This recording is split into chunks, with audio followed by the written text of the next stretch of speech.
नमस्कार, मेरा नाम है कृष और सबसे पहले आज मैं आपका स्वागत करता हूं इस चैनल पर जिसका नाम है ट्रू हॉरर स्टोरी टेलर।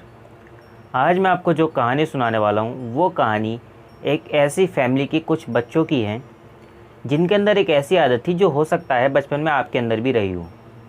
ये क्या करते थे, जब भी इनके परिवार वाले इन्हें कोई सामान लेने के लिए भेजते थे तो ये कुछ पैसे उस सामान में से बचा लेते थे अपने खर्चों के लिए।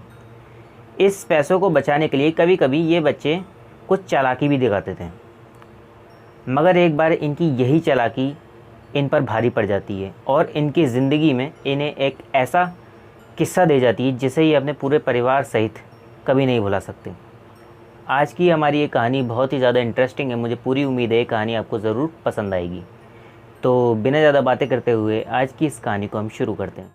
कहानी की शुरुआत होती है एक फैमिली के साथ जिसमें कुल 6 मेंबर्स थे, जिनमें 2 हस्बैंड वाइफ, हस्बैंड के माता पिता और इन दोनों के 2 बच्चे, जिसमें एक लड़का था और एक लड़की। अब होता क्या है, जैसा कि पहले मैंने आपको बताया कि जब भी इन बच्चों को पैसे मिलते थे कुछ सामान लाने के लिए तो ये उसमें से कुछ पैसे बचा लेते थे। ऐसा ही एक बार होता है, इनकी जो मम्मी हैं इन बच्चों की, वो इन दोनों बहन भाइयों को बाज़ार से नींबू मिर्ची लाने को कहती किसी कारण से। जब ये दोनों बहन भाई बाज़ार जाते हैं तो इनका दिमाग जैसे खुराफात करता था वैसा ही करता है।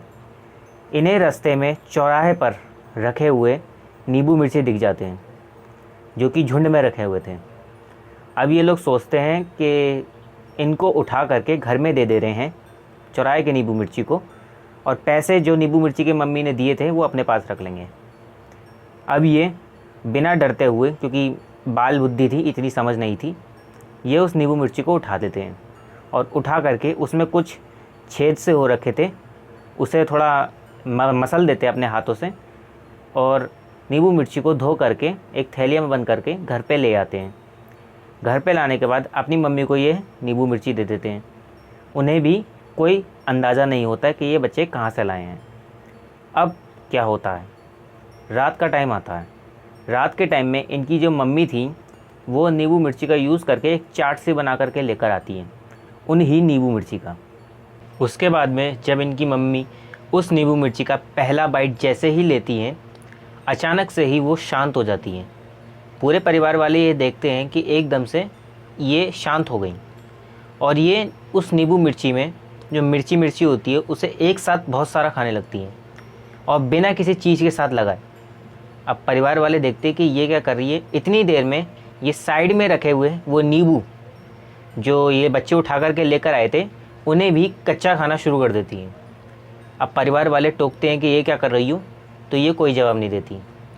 जैसे ही इनकी जो सास है वो इन्हें टोकती हैं कि अरे बहू ये क्या कर रही है तू, ये क्यों खा रही है कच्चा, तभी अचानक से वो इससे कहती है, हे बुढ़िया, तेरे से पैसे लेके मंगाए क्या मैंने, ये अपने पैसों से लाई हूँ, तेरे से कोई नहीं मंगाया मैंने इसे, चुप रह और अपना काम पे ध्यान दे, ऐसा कहती है। और उसके बाद में वो बाकी जितनी भी मिर्ची थी उन्हें खा करके और अपने कमरे में चली जाती हैं। जाने से पहले वो अपने बच्चों को, इन दोनों बहन भाइयों को एक इशारा करती हैं ऐसे करके कि चुप रहो, कुछ मत बोलना। जैसे कि वो कहना चाह रही हो कि इन घर वालों को बताना मत कि तुम ये नींबू मिर्ची कहाँ से लाए हो। घर वालों को कुछ पता नहीं होता। अब सास जब ये बहू चली जाती है अपने कमरे में तो सास ये सोचती है कि मेरी बहू इतनी अच्छी थी, कभी उसने मुझसे बदतमीज़ी से बात नहीं करी और आज मुझसे ये कैसे बोल के चली गई। इन्हें ये बात समझ में नहीं आती। उसके थोड़ी देर बाद में इनकी बहू जिस कमरे में गई थी उससे आवाज़ आती है अपने बच्चों को पुकारने की कि अरे दोनों बच्चों इधर कमरे में आओ। अब दोनों बच्चे डरते डरते उस कमरे में जाते हैं क्योंकि उन्हें अपनी माँ की हरकतें समझ में आने लगी थी कि आखिर हो क्या रहा है ये। जब वो कमरे में जाते हैं तो उनकी माँ एक साइड में बैठी होती है और दोनों बच्चों को ऐसे बुलाती है अपने पास, इधर आओ बेटा, इधर आओ, और तुम्हारे घर में दूध रखा है, ऐसा कहती हैं। तो बच्चे कहते हैं कि हमें नहीं पता। तो ये कहती हैं कि जाके देख कर आना, तेरे घर में दूध रखा है नहीं रखा है। तो ये बच्चे कहते हैं मम्मी ऐसा क्यों बोल रही हो आप, तेरे घर में, आपका भी तो घर है ये।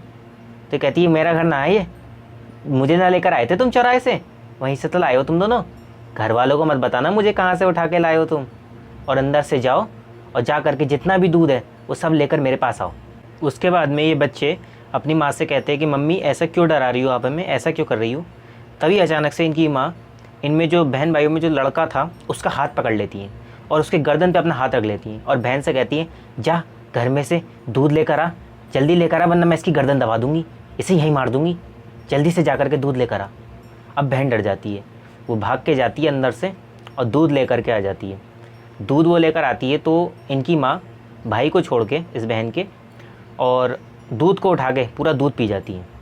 और उसके बाद में इन बच्चों से कहती हैं कि किसी को कुछ मत बताना और चुपचाप यहाँ सो जाओ, मेरे साथ ही सोना आज। उसके बाद में बच्चे डर जाते हैं और वो डरते डरते रजाई ओढ़ के और सोने लगते हैं। इनकी माँ उनके सर पे हाथ फेरने लगती है रात के टाइम में।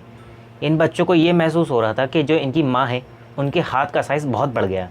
मतलब इन्हें ऐसा लग रहा था कि जैसे वो जो हाथ है इनकी माँ का, जो छोटा सा हाथ होता है माँ का, इतना बड़ा नहीं होता, वो बहुत बड़ा सा महसूस हो रहा था इन्हें, जैसे इनके पापा से भी बड़ा हाथ हो।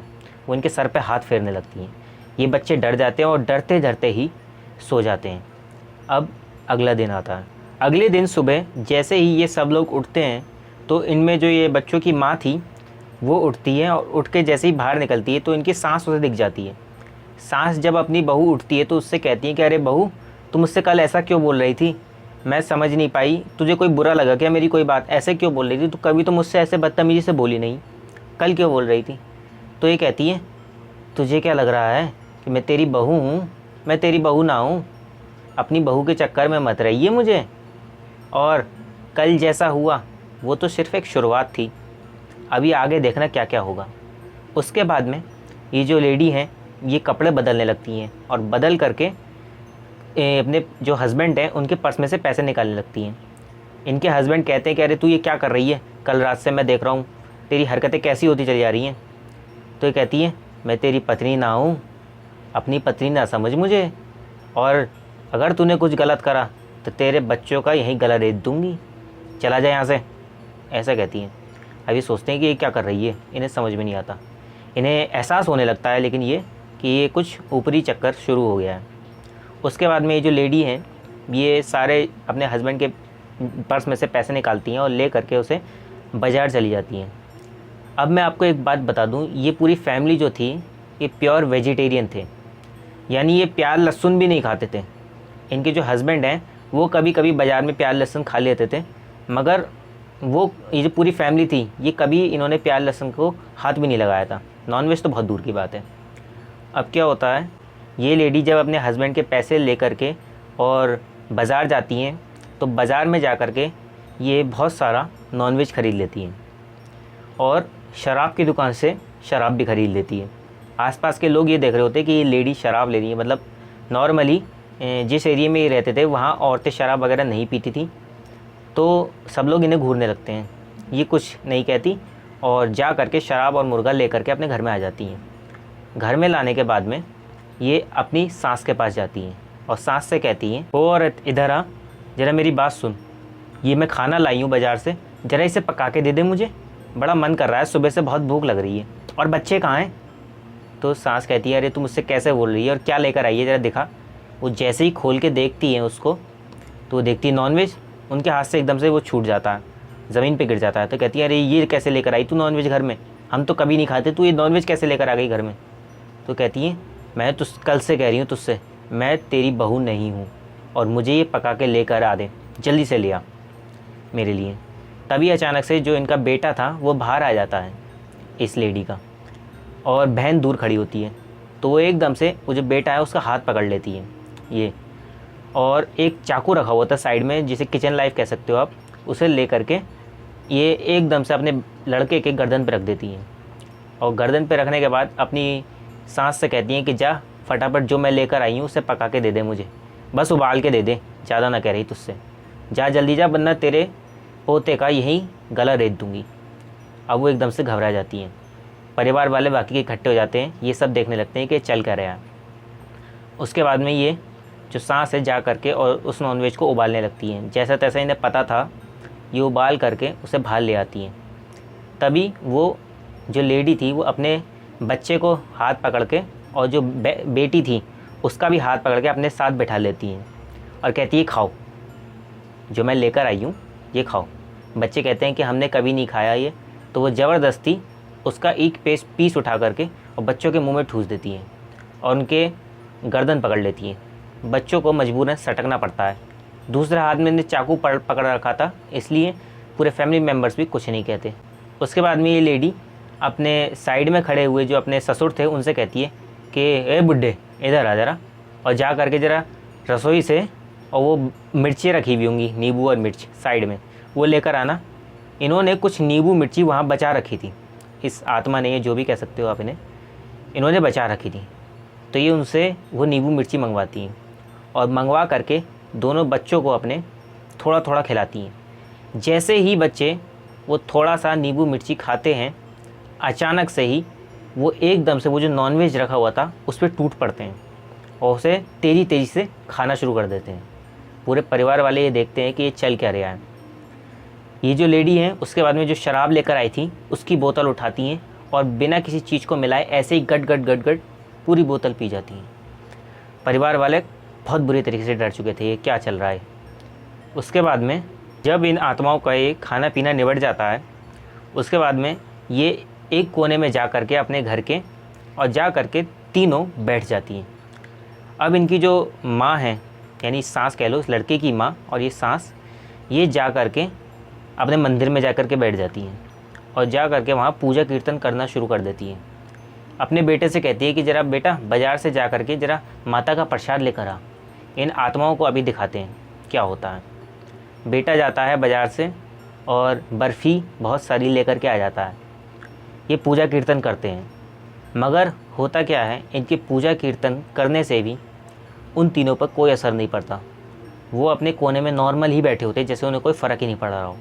तीनों ये पूजा करते हैं, उसके बाद में ये प्रसाद तैयार करते हैं और हाथ जोड़ते हैं। तभी वो तीनों उठते हैं और उठ करके इनके हाथ से वो प्रसाद की थाली छीन लेते हैं और कहते हैं अरे बर्फ़ी, अच्छा तुम लोगों की पूजा हो गई, लाओ ये बर्फ़ी हमें दे दो। और ये तीनों भागते हुए उस कोने में दोबारा जा कर के बैठ जाते हैं और वो प्रसाद को लौट लेते हैं वहीं ज़मीन पर और वहीं उसको अपने हाथों से खाने लगते हैं। इन्हें प्रसाद से भी कुछ नहीं हुआ था। अब आप लोग ये सोच रहे होंगे कि मतलब प्रसाद खा के मंदिर का कुछ नहीं हुआ, ऐसा कैसे हो सकता है। आप कहानी में लास्ट तक रुको, आपको समझ में आएगा कि ऐसा कैसे पॉसिबल हुआ। उसके बाद में ये लोग, इन लेडी के हस्बैंड और सास ससुर तीनों मिल कर के एक पंडित जी के पास जाके मिलते हैं। जब वो उन पंडित जी के पास पहुंचते हैं और उन्हें जा कर के सारा किस्सा अपने घर का बताते हैं, तो पंडित जी इनसे कहते हैं कि तुम तीनों के घर में काम क्या होता है। तो ये लोग बताते हैं कि हमारे घर में गिरवी घाटे का काम होता है, यानी हम ब्याज पे पैसा देते हैं। तो पंडित जी कहते हैं मतलब पैसे निकलवाने के लिए तुम लोग सख्ती भी करते होगे लोगों से, धमकाते भी होगे उन्हें। तो लोग कहते हैं हाँ पंडित जी मजबूरी है, करना पड़ता है ऐसा। तो पंडित जी कहते हैं बेटा तुम्हारी ये जो मजबूरी है ना, इन्हीं कारणों से तुम्हारी इस पूजा का तुम्हें फल नहीं मिला, क्योंकि तुम्हारे घर में पहले से ही बुरे काम होते हैं और ऐसे घर में कभी भी कोई ऐसा काम करोगे जिसमें तुम्हें ईश्वर की मदद चाहिए वो हो नहीं पाएगी, क्योंकि तुम ऑलरेडी अपने कर्म बुरे करके चल रहे हो। मंदिरों में लोग इसलिए पूजा करने आते हैं क्योंकि मंदिरों में स्टार्टिंग से ही अच्छे कार्य होते हैं, इसलिए वहाँ शक्तियाँ होती हैं जो इन चीज़ों से लड़ने में मदद करती हैं। तुम्हारी पूजा इन्हीं कारणों से सफल नहीं हुई। अब खैर उस आत्मा ने देवी को ललकारा है, तो मैं चलूँगा और देखूँगा क्या माजरा है पूरा और ठीक करूँगा उनको। तो चलते हैं। ऐसा कहकर पंडित जी इन तीनों को लेकर के और इनके घर पे निकलने लगते हैं। इनके घर के अंदर पहुंचने से पहले पंडित जी ये जो लड़का है, इन पजेस लेडी का जो हस्बैंड है, इससे कह देते हैं कि बेटा एक काम कर देना, घर में घुसने से पहले अपने जान पहचान में कोई जो मजबूत आदमी हो, ऐसे 4-5 आदमी इकट्ठे कर लेना, क्योंकि तुम्हारी जो बीवी है उसे ले करके और बच्चों को ले करके अब मंदिर तक आना है। तो ये कहते हैं कि अच्छा। तो ऐसे करके इन्होंने पहले ही 4-5 मजबूत लोग इकट्ठे कर लिए थे जो उन्हें मजबूती से पकड़ लें, इनकी फैमिली को, जो पूरी फैमिली पजेस्ड हो रखी थी। अब पंडित जी जब ले करके जैसे ही घर में प्रवेश करते हैं तो जितने वो तीनों थे वो इधर उधर भागना शुरू कर देते हैं घर में बच के। तो पंडित जी वो जितने भी मजबूत लोगों को ये लोग लेकर आए थे, पहलवानों को, उनसे कह देते हैं कि जाओ फटाफट इन तीनों को पकड़ो और पकड़ करके अब इन्हें मंदिर तक लेके चलना है। 5-6 लोग मिलके इन 3 लोगों को पकड़ते हैं, मगर इनके अंदर इतनी ताकत होती है उन छोटे छोटे बच्चों में भी कि इन 5-6 तगड़े लोगों से भी वो लोग संभल नहीं रहे होते हैं। 3 जो कि जिनमें से 2 छोटे बच्चे थे, जब उनसे भी ये लोग संभलते नहीं हैं तो और लोग बुलवाए जाते हैं और ज़्यादा लोग ले करके इन्हें बहुत परेशानियों के साथ उस मंदिर में ले करके जाते हैं। मंदिर में जब ये लोग प्रवेश करने वाले होते हैं तो उससे पहले ही जितने भी वो लोग थे जो ले करके आ रहे थे इन तीनों को, तो उन लोगों को ऐसा लगने लगता है कि वो किसी पत्थर को मंदिर के अंदर लेके जा रहे हैं। यानी उन्हें इतनी ताकत लगानी पड़ती है जैसे वो किसी पत्थर को खिसका रहे हों, इतनी कठिनाइयाँ आती हैं उन्हें। मगर बहुत सी कठिनाइयों को भी झेल करके वो किसी तरीके से इन तीनों को मंदिर के अंदर ले करके पहुँच जाते हैं। जैसे ही ये लोग मंदिर में प्रवेश करते हैं, जो पंडित जी हैं वो इन तीनों के चारों तरफ एक घेरा बना देते हैं और ये तीनों उस घेरे में बंध जाते हैं। बाकी लोग इनके आसपास से चले जाते हैं।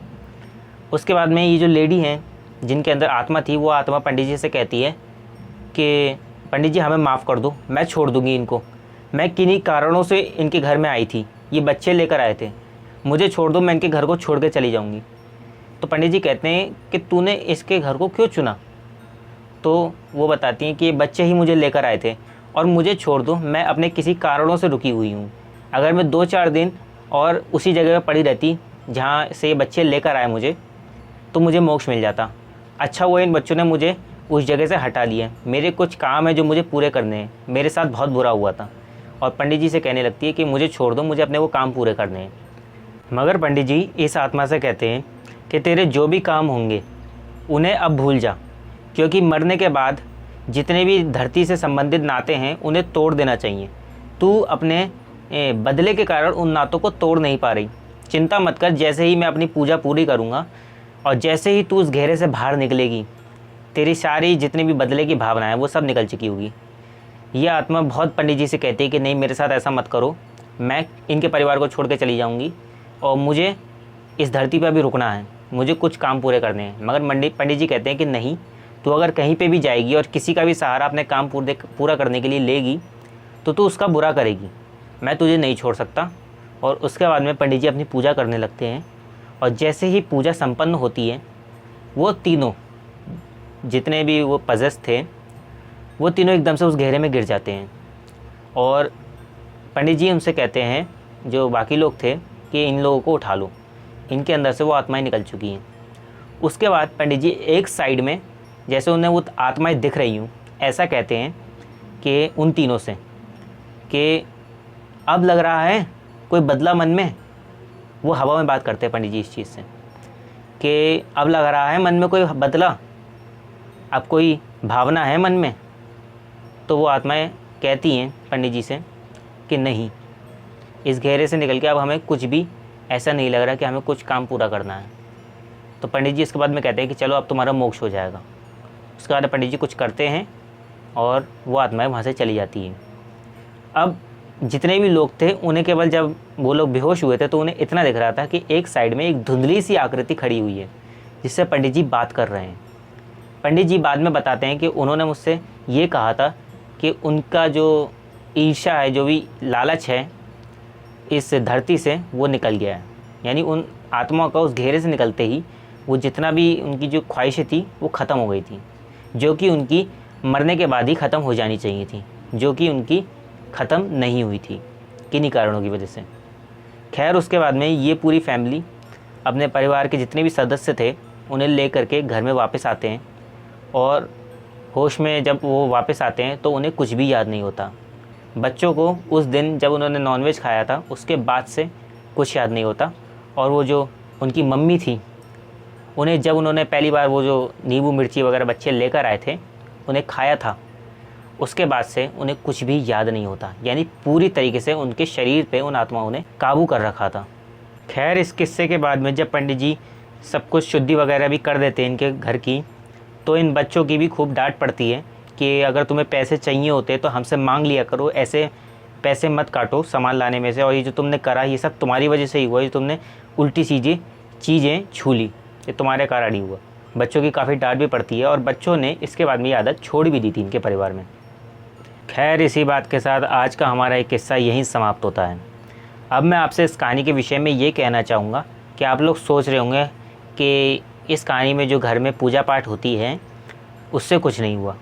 मैं फिर एक बार आपको क्लियर कर दूं कि अगर आपके घर में ऐसे कोई काम ज़्यादा होते हैं कि जिससे दूसरों को कठिनाइयाँ पहुँचें, तो ऐसी जगह पे तो आप खुद भी सोच सकते हैं कि देवी देवता ईश्वर रहना पसंद नहीं करेंगे जहाँ इंसानों का बुरा होता है। ये बात आप भी मानते होंगे। और इसी कारण इस परिवार के जो इन्होंने पूजा करी उसका इन्हें कुछ फल नहीं मिला। उसके बाद में इस किस्सा जब इनके साथ घटना हो गया था, मतलब किस्सा ख़त्म हो गया था इनका ये वाला, तो इस परिवार में जो लोग काम करते थे गिरवी गाठे का, इसमें इन्होंने सख्ती करनी कम कर दी थी, ताकि जो इनके परिवार में हुआ कि पूजा के बाद भी कोई फल नहीं मिला, ऐसा ना हो दोबारा। इसलिए इन्होंने थोड़ी सख्ती करनी कम कर दी थी और लोगों के पीछे जो ये लोग करते थे जितना बुरा बुरा वो इन्होंने छोड़ दिया था। क्योंकि ये काम ही ऐसा है, अगर किसी से आपको पैसे लेने हो तो आप आज के समय में जान सकते हैं कितना मुश्किल होता है। मगर इन्हीं कारणों की वजह से इस परिवार को ये समस्या देखनी पड़ी। घर के मंदिर में भी उतनी ही शक्तियाँ हो सकती हैं यदि आप अपने घर में अच्छे काम करते हो, जैसे मंदिर में होते हैं, आप उसे भी उसी मंदिर की तरह शक्तिशाली बना सकते हो। खैर, इसी बात के साथ आज का हमारा एक किस्सा यहीं समाप्त होता है। अगर आपको ये कहानी अच्छी लगी हो तो लाइक शेयर कमेंट ज़रूर करना, और इसके अलावा अगर आप ऐसी कहानियाँ और भी सुनना चाहते हो तो चैनल को सब्सक्राइब कर लेना। और मैं आपसे एक बात और कहना चाहूँगा कि यदि आपको कोई ऐसी बात जो इस कहानी में समझ में नहीं आई हो तो फिर मैं आपसे कहूँगा कि आप मुझसे ज़रूर पूछ लेना, मैं आपको उसका ज़रूर जवाब दूँगा। और मैं आपसे कहना चाहूँगा कि मैं शॉर्ट में हॉरर फैक्ट अपलोड करता हूँ, मैंने बहुत सारे अपलोड कर रखे हैं, आप उन्हें भी जाकर के ज़रूर देखें चैनल को छोड़ने से पहले, वो भी आपको ज़रूर पसंद आएंगे। अपना समय हमें देने के लिए आपका बहुत बहुत धन्यवाद।